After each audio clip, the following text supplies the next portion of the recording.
What's up, everyone? Welcome back to Real Reds Talk, the heart and soul of authentic football fan culture, straight out of Manchester.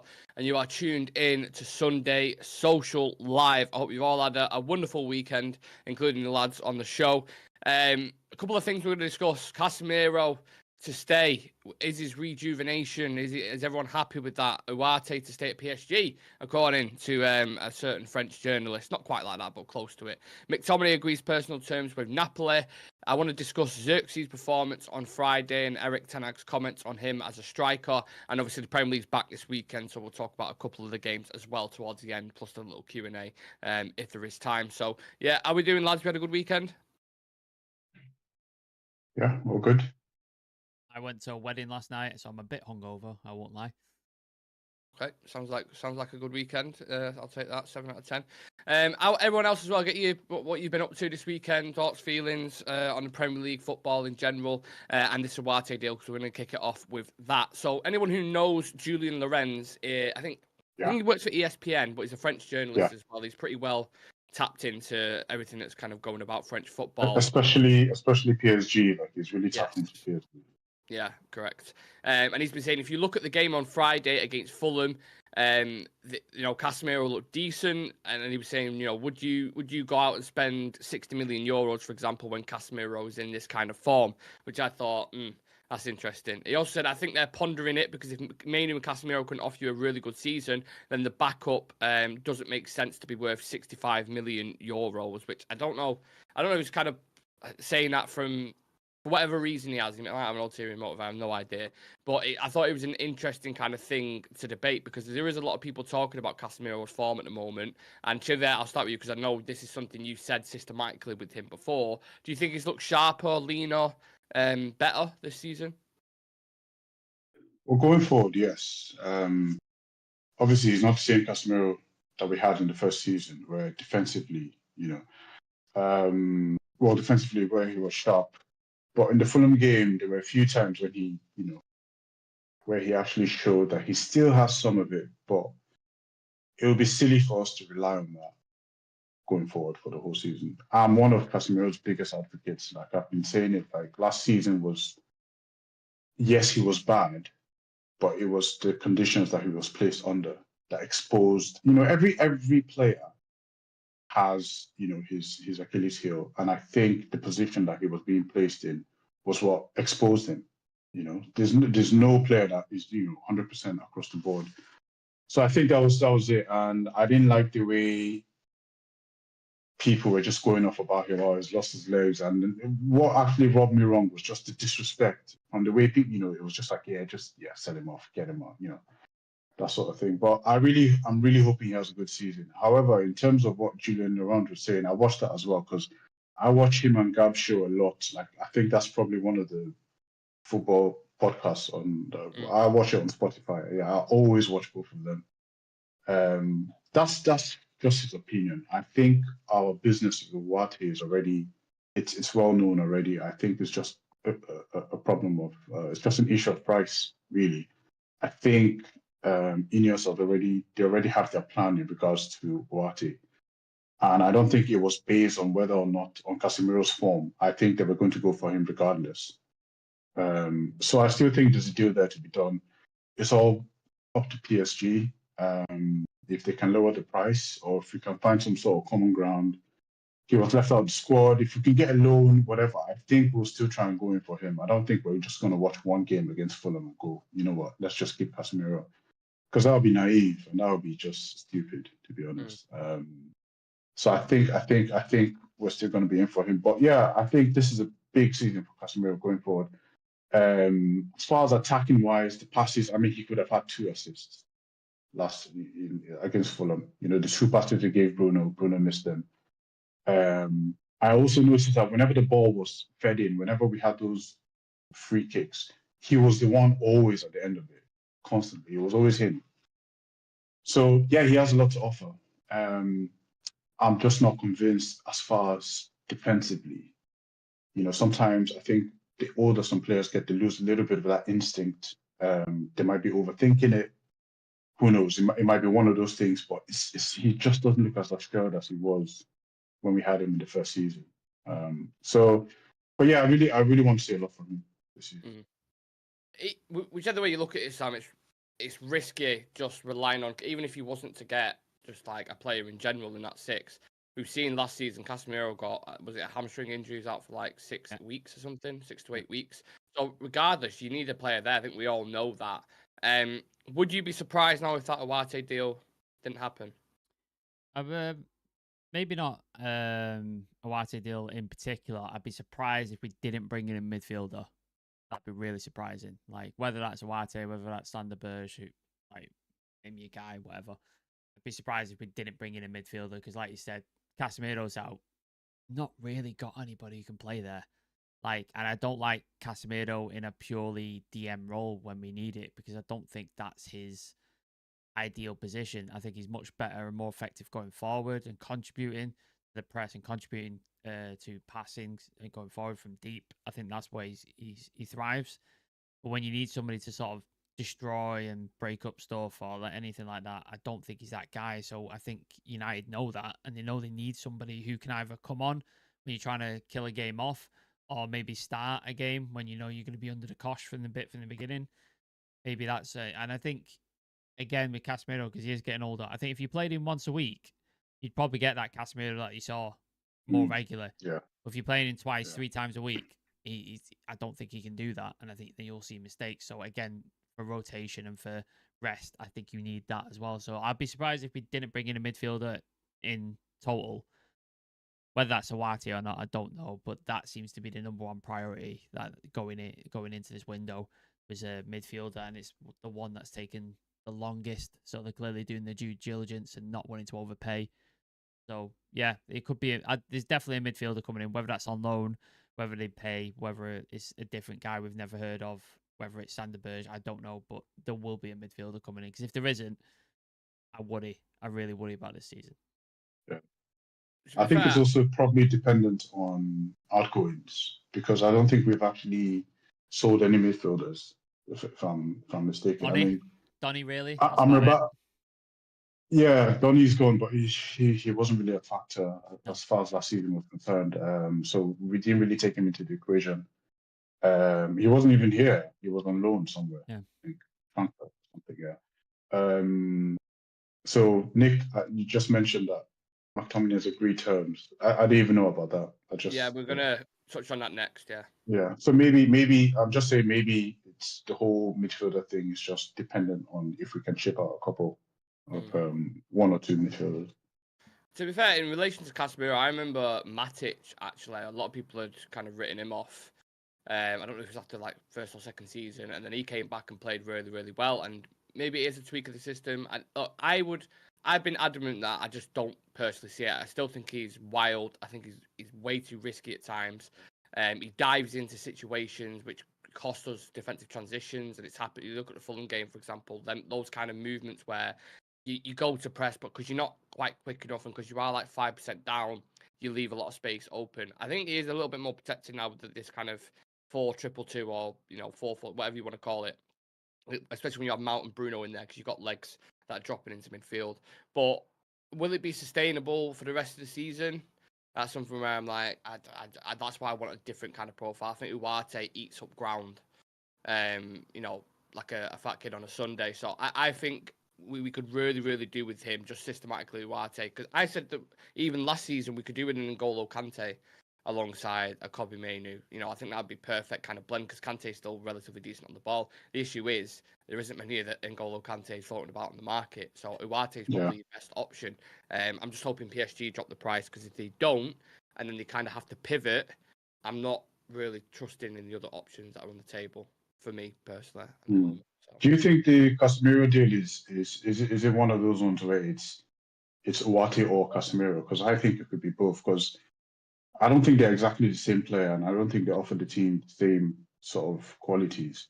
And from the way we've seen all that, because from the way we've seen Casemiro, at least with the Betis game, was it the Betis? I don't remember. But from the what's the Charity Shield game and the Fulham game, he looks a little bit more attacking, and it's more like from the whole transitional style of football that we're trying to do.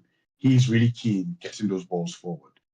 And I think that's more. I think that's pretty much the role that we're trying to get him into, rather than the shield, the defensive shield. So it might be one of those ones where it's both of them, or sorry, it's not one or the other. But I agree. I agree with what Sam was saying and what you're saying as well. I don't think it's one of them ones where, he's playing 2 games a week, maybe 1 game in centre half, and then like last season he's played centre half. I think if we can get him just to play 1 every single week, or come on as a sub later during the game, then yeah, that'll be perfect. Let's see what the fourth man's saying in the chat. Random guy saying Casemiro will slowly turn into a McTominay. I mean, a player that is better offensively than defensively. I can see that. That's what I mean. That's why I'm saying I can see him and Ugarte play like Casemiro as an 8. Yeah. Because he's offensive, breaking the lines, the ball's over the top first time. Like, the wingers and the attackers absolutely love that. Sean's saying if we don't sign Ugarte, we're going to have levels of regret, like when you get that text at 1 a.m., but you already knocked one out. Sean always breaking it down to the lowest common denominator. Yes, love it. Jeanette Carter saying Casemiro got slimmer than last year. He does definitely look leaner. I think the fact Brazil wouldn't have helped either, would it, lads? That he didn't get picked for the Copa America. Yeah, he got left out of the FA Cup final squad as well. That probably got to him because obviously, when we won, he had like one quick handshake with Ten Hag and then basically got on a plane to Brazil literally the day, the hour after. So, yeah, I imagine that didn't help either. Jay McGrocken saying, I'm just worried Casemiro's at the age where his physicality and his legs will dwindle now. It happens to absolutely everyone. Josh Rowan, he could be a threat from set pieces. We saw it in the first season, mate. We saw it in that Fulham game. Yeah. Like 4 or 5 times he got on the end of a corner or a free kick. Shreya saying Casemiro's still key in the build-up. And go look at Mount's stats. His tackling 99 percentile. He's a monster. Yeah, we'll touch on Mount shortly because we are going to stick with midfield situation. There's some stuff going on with McTominay coming out from Italy. So Scot Mctominay have agreed personal terms with Napoli.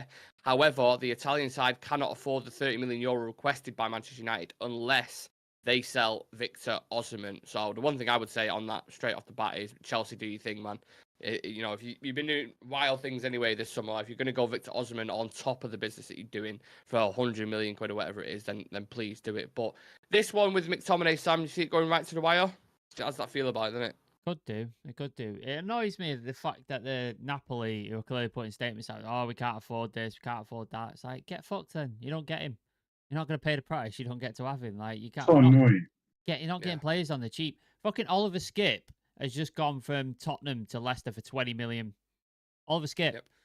McTominay's twice the player he is. He's so much better than Oliver Skip. No offense to Oliver Skip. Average player ever. Like, he's gone for 20 million to Leicester. So we can't, they're arguing over 30 million euros for Scot McTominay. Get fucked, lads. Like, if you can't afford him, you don't get him. Like, it really annoys me, these clubs just coming in with low ball offers and going, oh, we're poor, we can't. And then I saw as well, you remember Dortmund going, oh, we can't afford Sancho's wages and stuff. They've just announced a record profit from the last season. They've earned more money than they ever have in terms of turnover and net profit, but they can't afford Jadon Sancho's wages. They're all full of shit. They're all full of shit. You see what's annoying? See what's annoying about Napoli as well? Like, if you go for one of their players, they will hundreds. Oh yeah. Remember Koulibaly back in the day? Yeah, exactly. They will slap an absolute premium on a player, right? And then when they're going in, they're going for like a fucking low ball sort of thing. Come on, 30 million euros. You can't afford that. Ridiculous, isn't it? I mean, it's annoying. You kind of touched on it before, Civir, but what I'm concerned with is what they're going to spend that money on. So are they going to use that money from McTominay to aid towards the Ugarte pot, if you will? Or are they going to go get a Sanderberg? Because that's what you'd expect, isn't it? Yeah. But I think for some reason, I just believe the Ugarte deal is going to happen. I think we're really on it. And I think we'll find a way to do it. And because obviously, it goes quiet every now and then with the deal. But I don't think that's a reflection of what's actually happening behind the scenes. Yeah. I think that's just, obviously they won't come out and just like, yeah, we're not doing it again. But I think they're still trying to make it happen. I mean, personal terms have been agreed. Mm-hmm. I know that's not a clear indication of, but that just shows you that we are in the mix and we're trying to make it happen. and we're just waiting for other chips to fall.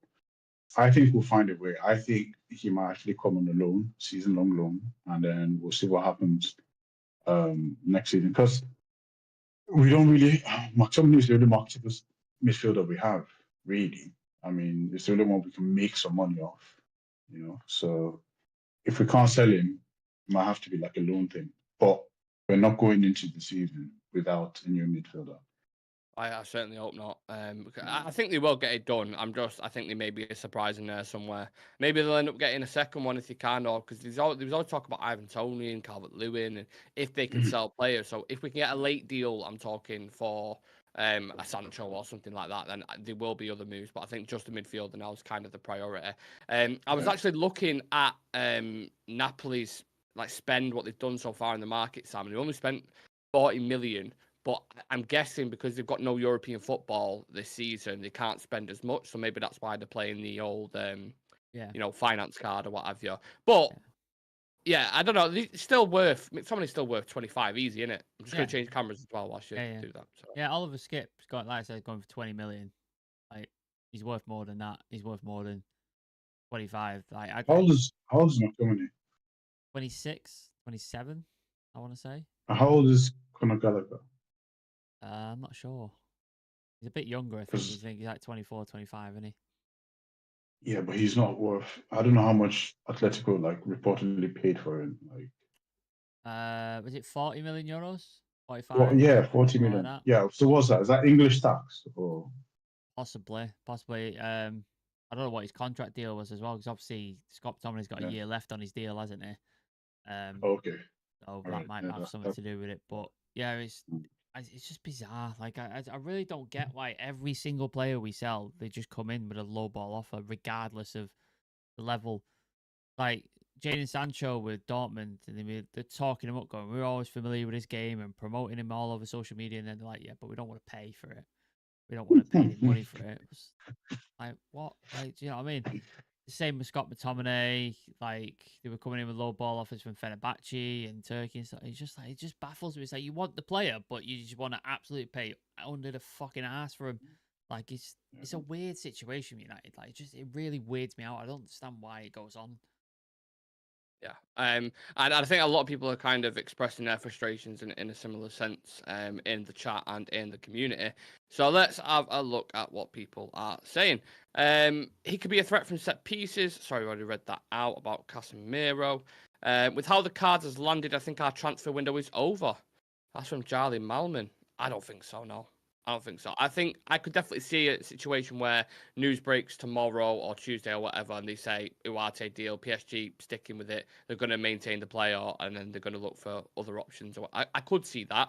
But then, like Chivi said, I still think they go and buy a midfielder, whether it's a Sanderberg or obviously not for Fana now because he's gone to AC Milan. But I think they'll still get one. Napoli have had a here we go for David Neres, 30 million. Wow, do you remember him? I do. Yeah, from Ajax. Yeah, 30 million euros plus add-ons. I don't even know who he's playing for. Is he still at Ajax? Benfica, I think. No, he left. He left Ajax. Yeah, he went to them. Okay. Sean saying Sam switching up the mugs today keeps us guessing. Yeah, I don't know where my brown one is, to be honest with you. So I've had to go to this one. Apologies, Sean, if it's ruining your day with a different mug. It's like a cry out. Do you know when they do like if someone's doing someone's get held hostage and they've got to do a video and they're doing something different, something slightly different. They're like, something wrong there. There's something wrong. Something off there. Random guy with a super chat. Always appreciate that, brother. Thank you. Thank you. Love to the channel and the community. Road to 10k. Well, we are on 6,509, so we're getting closer and closer to that 10,000 mark, which would be absolutely amazing. So yeah, if there is anyone new to the channel, please do subscribe. Josh was saying, I don't know how they're signing Neres for 30 million euros, but can't afford 30 million for McTominay. There you go, Joshua. That one's getting pinned. Absolutely. Because it's United. That's the simple answer. That's why it is. Yeah. It's because it's United. I'm going to try pronounce this name. I'm going to do my best. Tumwisigi. Oh, no. Tumwisigi Alan. How is the coming of Ugarte? I think, we kind of glazed over that and touched on that.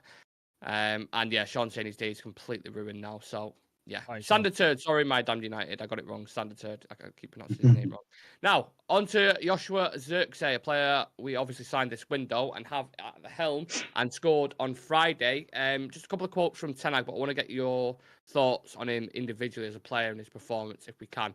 Ten Hag said he has some attributes we didn't have. Straight away, he showed that he's very good in linking up and combinations, and we have some good ball-playing offensive players, and they can benefit from this. But he has to arrive in the box. He has to arrive and score goals. He did, and the winner is pleasing for everyone. What did you make of his performance, Civir? It was decent. He struggled to get into the game, to be fair, like first 10, 15 minutes, like he was kind of, but that's normal. I remember when Van Persie his first like 2 games, he was just quiet. He wasn't really on it. Like, so it's kind of normal for players, especially strikers, you know. And when you're as a striker, if you've got Marcus Rashford and Garnacho on either side of you, you're gonna have to work because they're not they're not supporting wingers. Like, it's not on purpose, but it's just not how they play. Well, let me just rephrase that. I said they're not the most ideal supporting wingers. They can support, but that's not natural. It doesn't come natural to them. So it's one of them ones. But yeah, he got the goal, had the instinct. I mean, that was a poacher's goal, basically. That's what poachers do. You just stick your leg and just guide it into the, it doesn't have to be fancy, it doesn't have to be flashy. I was really quite pleased with that. And after he got the goal, then you could see some of those touches. Like, he had a few times where, do you see like a few passes he was making, decisions were on point. I was like, okay, I like what I'm seeing. Like, he's doing the right thing. He doesn't look hurried. He doesn't look rushed. Just calm, knows what he's doing. He's you on the pitch, Civir. That's what he is. Not so laid back, not worried. Executes perfectly. That's what he is. He's not me on the pitch. I used to play right back, and I was always getting a yellow card because I was just always I did not have you as down on my bingo card as a right back. I would. I used to play right back or anything defensive. I was super physical. But are you any good? That's what I want to know. Yeah, all right. He was all right. I was not as good as I wanted to be. I was really good in basketball, and I didn't care about basketball for some reason. It just came naturally. So I don't know. Yeah, Xerxes. Yeah, decisions on point. He just looks calm, doesn't look hurried. I'm really, really happy with that, and I just want to see him go from strength to strength. It's going to be difficult for him though, so people need to be ready for that. It's not. Yeah. He's not gonna be Erling Haaland, or he's not going to be like this flashy sort of.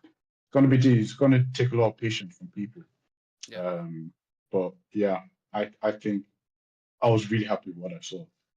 Well, the second, if you can split his performance into 2 before the goal and after, I was really happy with what I saw after, because he was like linking up and all that kind of stuff. I mean, I kind of use the Muhammad Ali analogy, Sam, that he floats like a butterfly, stings like a bit, because he came on, it was like he was floating about the pitch and getting little nice touches and flicks and, dragging centre-backs out. And then his goal was quite literally a sting, because his left foot, bottom of the studs, he's hit it centrally right into the bottom corner, which is, I actually thought at the time that it might have been McTominay's goal or bounced off a defender, but I'm buzzing for him. It's a great start, and he has this kind of different aura about him, doesn't he? Seems very, very chilled, very like placid. It's a Dutch thing, innit? Like, the Dutch are all very sort of level-headed and just sort of in the middle somewhere, and then occasionally they'll have like flare-ups of like complete and utter anger and just lose their heads. But for the most part, they're quite chill. But yeah, like I was watching him, and yeah, he wasn't really involved for a bit in the first sort of thing. He was kind of finding his feet, but then I started seeing his movement, which was really, really interesting. There was a point where I think I mentioned it on the review where he goes left and basically takes 2 centre-backs with him and just opens up a gap, and Bruno gets on the ball and powers a shot, like the thing. And I'm like, stuff like that, if he can pull defenders away for Garnacho or for Rashford and just create some space for them, and then they have their finishing boots on, which they obviously didn't on Friday, because with that last opportunity we saw between Garnacho and Rashford, a shit pass and then an even worse finish. Once they get their finishing boots on, I think we'll be off to the races, but obviously they need to do their bit as well. But I think, yeah, his movement was really, really good. And then with a striker, it's like, oh, he wasn't really involved in the game, one of that. But if he gets a goal, all you can ask for, really, like as a striker. Exactly. Like, if they get a goal, then they're all good. Like, you see Haaland sometimes in games, you don't hear his name the entire game, and then all out of nowhere, he'll pop up and he'll put the ball in the back of the net. That's it. That's all he does. Yeah, yeah. The best strikers of some of the best strikers we've seen. That's what Crespo did it a lot. Rude. There were times when it was the same thing with Van Nistelrooy, where he would be missing, and then he just sticks a toe in, or. So yeah, that's how it is sometimes. The question is, what happens when Højlund comes back? Because I think it's early September because it was 6 weeks, and obviously it was like mid-July. I'm pretty sure when he picked up that injury. So let's say he comes back early September. Do we see a world where them two playing together, and how would that look? Do we think? Well, we know Possible. Xerxes could play on the right, can't he? Because he has done it for Bologna and stuff like that. So you can have that, and he drifts in behind, and then whoever's like in the 10, Bruno or someone on Mount can go out to the right, and they can have that interchange and move that fluidity. You can see that. Oh, even if Ahmad's there, Ahmad can play in the 10. You can have that fluidity going on as well. So it depends on the players you've got on the pitch. Like I'm definitely think they could play together because they're two very different types of forwards. Like they're extremely different. I think they'd be very complementary to each other as well because he likes to drop in space, get the ball, play the ball 1-2, and then obviously Højlund likes to make runs in behind and have the ball played in front of him. So I could see that working together really well. Yes, profiles. Like I remember when Bruno and Ronaldo used to get into each other's way. Like I don't see that sort of happening with them. I don't think they'll be occupying similar spaces. Because sometimes when you notice, like even McTominay and Højlund sometimes occupy the same spaces when we bring McTominay in. So what I can definitely I don't think we'll see them starting together, but I can see a situation where we're chasing a game or we need a result, and then one of them, whoever starts, the other one comes on, and then they play together. And we know Xerxes likes to drop deep. He's a lot more short on the ball. And Højlund, a few times last season when he dropped deep and tried to get the ball kept taken off him a lot. I saw that a lot, like, or it bounces off him, something like that. But I think Xerxes, I hope from the skills he possesses, I think he'll be a lot more better in sort of controlling the ball, playing with his back to goal as well, and sort of like linking play and stuff like that, and then just allowing Højlund. Because I think with Højlund, once the spacing behind, similar to Rashford, that's their bread and butter. Like, giving spacing behind just burns pace. And then, so I think it's one of those kind of scenarios where they can, if we make a sub, I can see them coming, well, one of them coming on to join in the attack. And yeah, they complement each other, I think. I also think when we play teams like, let's say, Spurs, who play a ridiculous high line, or Liverpool, who I don't know under Arne Slot necessarily, but I don't think he's tweaked too much in terms of the tactics. Still quite a decent pressing team. Players like Højlund will then come in. I think the big games he'll play because he's a channel runner. He's quite physical. I think he'll play. But then, if we're struggling against, I don't know, fucking Brentford or someone, Xerxes could definitely be an option to drag players about. So at least you've got options in that sense, I suppose. Sean saying Chivy likes a player with control. Nice. Throw it back. Throw it back. I forgot about that. Yeah. Did you say something then, Sam? No. I said throw it back to the previous one. Yeah. Jamie McGoggin, essence of Rude with that sticking the leg out. Don't want to say it already, but it reminded me of Rude. Yeah, we need to be careful with comparisons to Rude. Van Nistelrooy is probably the greatest finisher ever. Did you see him on the pitch when the fans were chanting his name and he was trying to get him to chant for the actual players and stuff? It's like, I like that. I think he's got the natural win over with fans, obviously, because he is a United, fucking unreal, legendary talent. I think there's something there with Rude. I just in the background. I think Ineos know that as well. There's some kind of contingency thing, just in case it goes tits up with Ten Hag. I do think it's guaranteed. We've discussed this, Nick. Didn't we talk about this? It's guaranteed. I think we mentioned this before. Yeah. If Ten Hag goes, it's guaranteed. Rude's getting that job. Yeah, because they don't want another situation where they're doing this, 3-4 week assessment, looking at other managers and They're going to go, look, this guy's coached before. We can put faith in him. And like an only thing, we'll give it to the end of the season, see how he does. And then, we've got enough time then to make assessments and stuff. Obviously, I want Ten Hag to stay, but I can see a world where that happens. I don't know what everyone else thinks, but yeah. He offers us something different to Højlund, more of a link-up striker. Won't get past Chivy in one piece with the ball, one or the other, never both. That's from Jay McGregor. Dan Fenton Xerxes was really good on Friday. Mid-goal scored. Nice having a striker in the box. Deserves to start in the next game for me. I thought it was McTominay's goal watching it at home. Yep. Yeah, I thought so as well. I thought it was a deflection. And when I was watching it, I was like, I thought there was a deflection there or something. Yeah. He could play as a front with Højlund. I want to see it as a front two, sorry.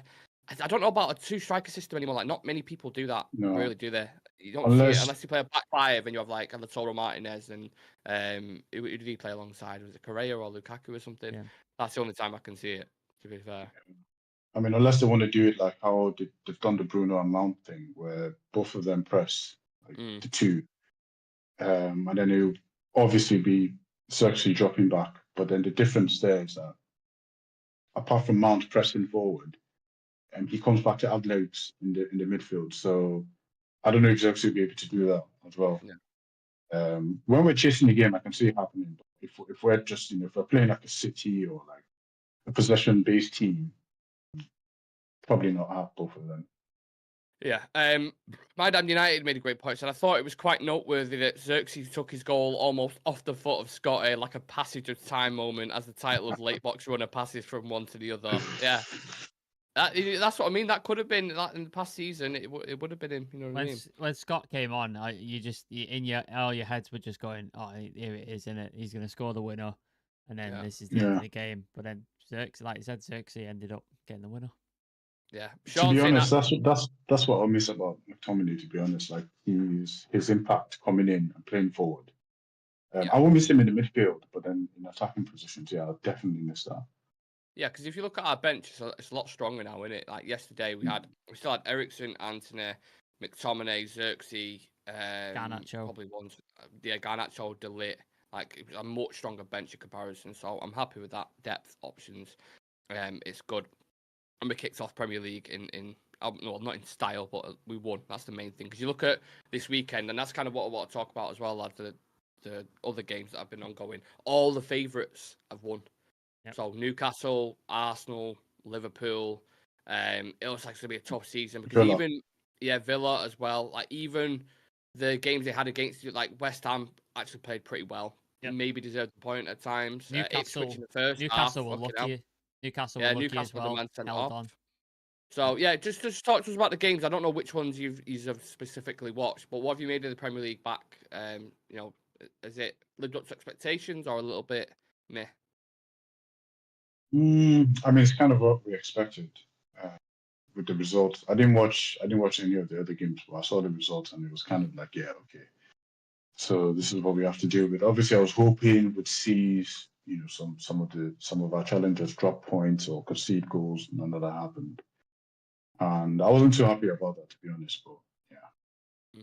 Did you manage to catch any of the other games, Sam? I've been like a football nerd. I've almost watched every single one of them. Yeah, I was at a wedding all day yesterday, but I watched the match of the day this morning when I got up. So I've seen highlights of pretty much every game that was played. Yeah, Brighton were weird. They looked all over the place, but somehow managed to absolutely smash everything.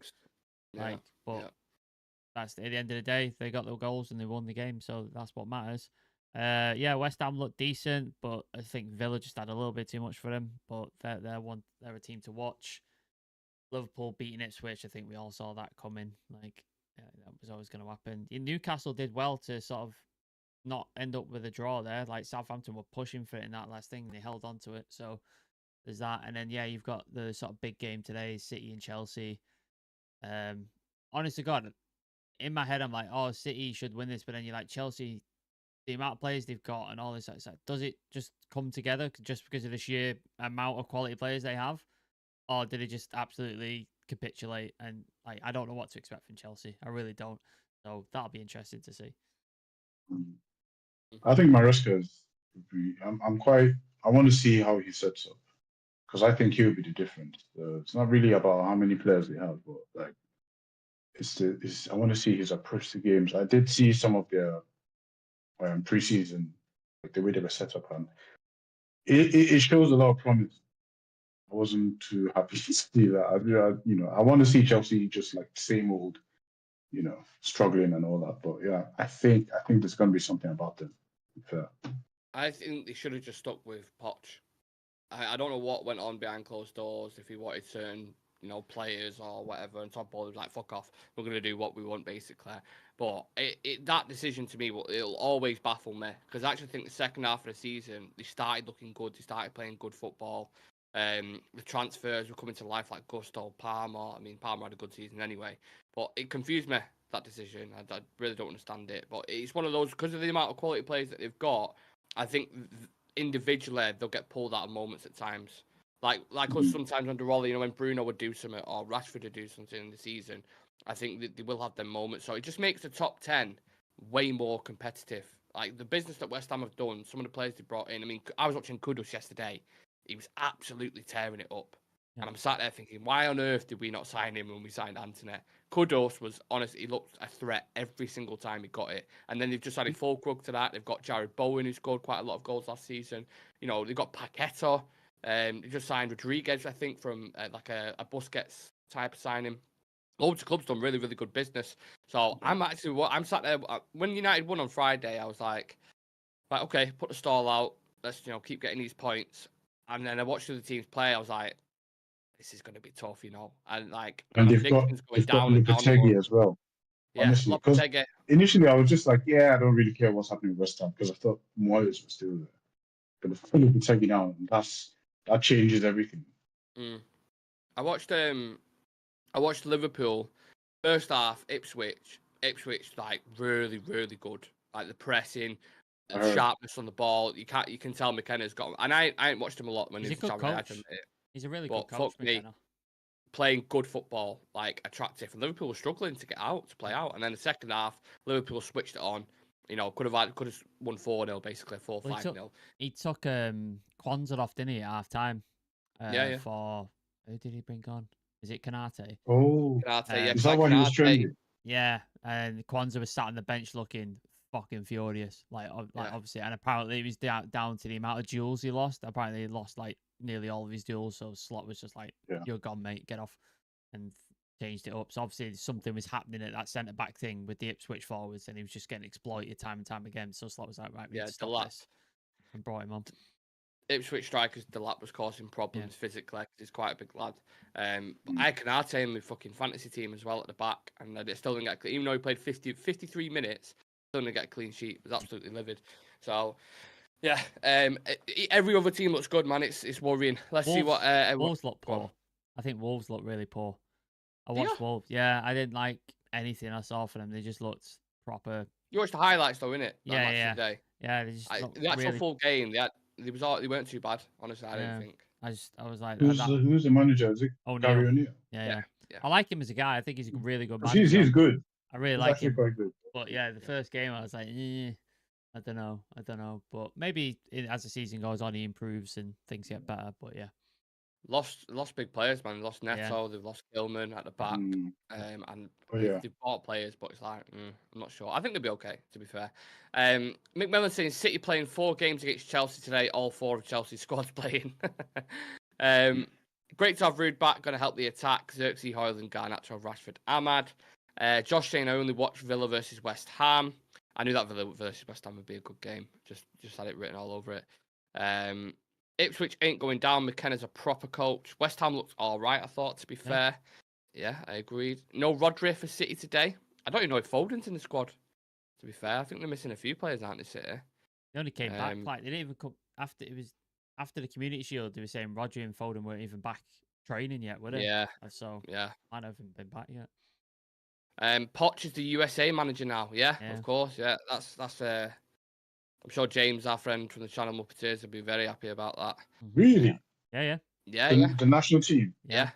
Oh, sure. Okay. Yeah. That's weird. Obviously, they've got the World Cup, haven't they? Is it the World Cup? Yeah, obviously it's they do. 28. Yeah, so could be a big year for him. Got some talents coming through. West Ham make no sense. Their manager still played pretty defensively. They did, but he was more proactive and progressive on the ball in moments. But I can see what you mean by that, Macmillan. Random guy, as always, being the legendary person that he is, gifted a Real Red Talk membership, and Ishavinder Hujan was gifted a membership by Random Guy. So hopefully you enjoyed that. You'll have some content coming probably next 2 days, I'd say. Can't believe they got Fulkrug. That's from Jay. Josh saying, unfortunately, Wan-Bissaka didn't get minutes. I only watched in that game to see how he does for West Ham. Yeah, And then Tadibo Wolves. came off the bench, put in didn't he? Tadibo came off the bench as well for West Ham. Like he got Oh, like 10 fuck. minutes. Debo. Yeah, I forgot he Yeah. plays for West Ham as well. Yeah, Mhm. he came off the bench. So, oh, can we give a shout out to Angel Gomez as well? Like he got absolutely Yeah. clattered in the Lille game and got knocked unconscious, but he seems to be all right. He posted a video, I think he said that he's all right. But yeah, that looked horrific. But yeah, I was when he was in the youth squad, I was like, this kid's got something. Like he's gonna be. It just never happened, unfortunately, for Angel It Gomez. happens, and there's Yeah. so many kids from the youth that top kids that just come out, and he was like the star. Yeah, he was. You know, and then look at Shola Sheretiri as well. Like at some point, So sometimes it's the ones who like make the most noise.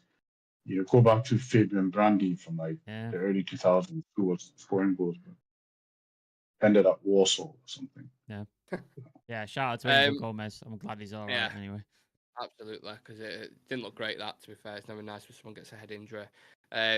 Yeah, let's end with predictions then, lads, for today's games. Brentford versus Crystal Palace. Before we do that, Nick, I want to ask you about your boy, man. My boy, who's Mason my boy? Mount. Mason Mount, man. I don't know, man. That experiment doesn't look like it's gonna come up. You know, it's gonna bring up anything really. I mean, apart from legs, what else does he offer? Like, but that in itself, as a statement, is we need legs. We've been crying out that for ages. Like what the intensity he offers, the ball recovery is high up. You know, I think. Look, I don't think he's got a chance to show really on the ball what he's about enough because of the natural style, the way we play, we quick it and we move it straight on. At Chelsea, he had a little bit more time on the ball when he was playing as like a part of the front three. He could be a little bit more attacking in that sense. With us, I think it'll be a little bit of a slow burner. You're forgetting he had a lot of injuries last season. I understand why people might not be convinced by him. I absolutely get that. I just fully believe he will be an integral cog this season. And what he offers off the ball is not a lot. There's a reason why Arteta wanted him. There's a reason why Klopp wanted him. Because he is so good in that department. But, you know, I don't think he's a bad player. I just think the profile isn't what we need. I don't think it suits what we're trying to achieve. And I just don't see the point of it. Like, why are we there's so many times when Dallo had, well, I won't say so many times, but I did notice a few times when Dallo caught in, was on the left, he had the ball and he's about to make the cross and there's no one else. And Mason Mount is like behind two players. He's the only one in the box and he's like, so I'm not saying he was hiding, but it was just like, well, so Dallo can cross and then he gives it back to Rashford or sends it back. And I really don't like, we're missing, we need that like attacker, like right, someone with instinct in the box.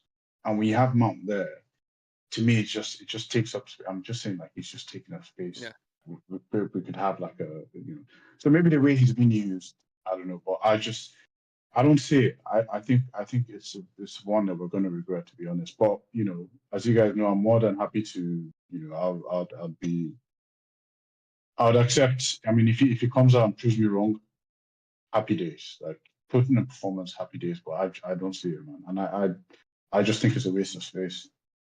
Sam, I'll bring you in on this. Did you echo Chivy's thoughts there at the start of the season? What did you make of his performance on Friday as well? I'm not as negative. I don't want to say negative, but I'm not as sort of pessimistic as he is on Mount. Like I think he does offer something, and he's like you said, his high press, his energy, the miles he covers on the pitch, etc. I think that's something we are clearly lacking in the team. There's not many people who do that, who cover that amount of ground and put that amount of energy in. However, beyond that, like you said, like when he's the front number 9 or the false 9 as it is, the instinct and the lack of sort of finishing ability isn't there. When you are getting towards into the box and you want to create chaos within that box, he's never in the right place. So then you sort of like have to, like you said, cut back and go back forth, and it sort of ruins upsets the rhythm. However, he was injured pretty much all of last season, so I'll give him the benefit of doubt this season and see where he fits in, like what happens with him, where he plays, how they're going to fit him into the team. But I'm struggling to think beyond a Bruno rotation option. when you need to rest Bruno, I don't know where he fits in the team because I don't see him playing in the 8. That's Cobby. He's not a 6. I don't see him playing on any of the wings because he's got a shit ton of wingers, so I don't see him doing that. So I just struggle to see where he fits in the team. But I'm willing to give the season to see what happens during the season, how Ten Hag integrates him into the thing as part of the team, see what happens. But yeah, for me, I don't see where he fits. I really don't. A couple things on that for me. Like, I think so. In the game on Friday, there was a pattern. I don't know if you guys remember it on the left-hand side, and that's where most of our attacks were coming through. The combinations with Mount, Rashford, Cobby Mainu, Casemiro, really, really good. He's so sharp in around that box. And he's not, I don't think he's never going to be a Bruno Fernandes, for example. I'll admit that. And Bruno is always. No, we don't need him to be that. No, we don't need it. Yeah, exactly. Yeah. But I disagree. I think he can play as an 8, and he's played there for England before. He's played there for Chelsea before.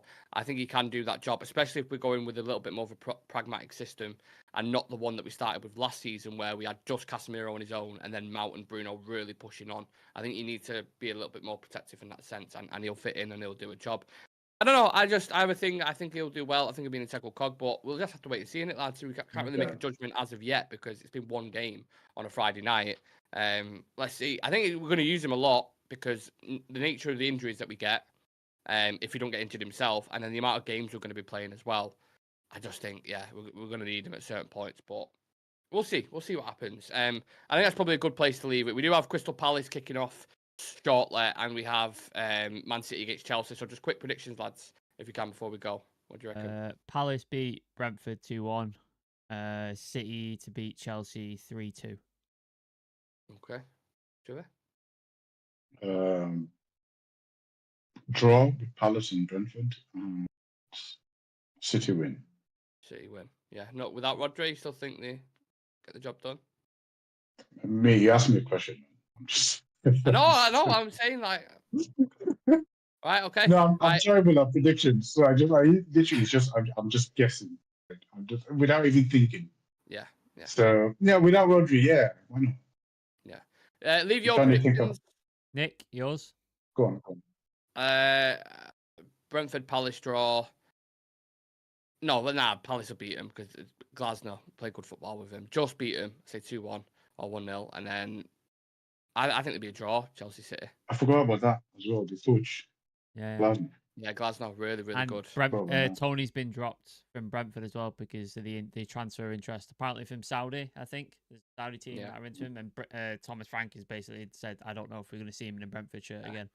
So that's when you have Aaron Tony, that could be the difference sometimes between a draw and a win. So. Exactly. Yeah, I'll go. This is why I should never make predictions. So last question from my dad. I'll do that for you because just before we go. Thoughts on Ahmad? Not a vintage attacking performance for sure, but thought he was very neat and tidy, linking up play. Yeah, I to be honest, I didn't think he was great. I thought first 10-15, and I love Ahmad. I thought, first 10-15 he was decent, but after that, went a bit. Yeah, he kind of floated in and out of the game, but he wasn't bad. I don't think he was bad. He just, he kind of floated in and out, and There's people. It's nothing. I won't worry about it as well. There's people losing. Even Garnacho, when he was taken off instead of Rashford, and they're like, "Why is he doing that? Why is he not taking Rashford?" I was like, he wasn't effective on that right hand side. He just wasn't creating enough. That's why Ten Hag taking him off because they wanted to affect that right hand side. Everything, like Nick said, everything was going down that left with Rashford and stuff like that. That's where everything was operating. So Ten Hag's not going to take him off if everything's going that way. And Ahmad's ineffectual. That's why he brought Garnacho on for Ahmad. But everybody online was losing their minds. It's like, it should be Rashford coming off. It should be Rashford. No, I was saying that as well. I'd have preferred Rashford coming up, but what do we know? Like Garnacho made the difference. So there we go. Good place to leave it. Let's see what's in store for the upcoming week. Plenty of content, previews, live shows, and there's gonna be another one at 7:00 tonight. So make sure you can join myself. Please smash a like on the video for us. Subscribe to the channel, and meet Civir and Sam. We'll see you lot in the next one. Take it easy. Peace.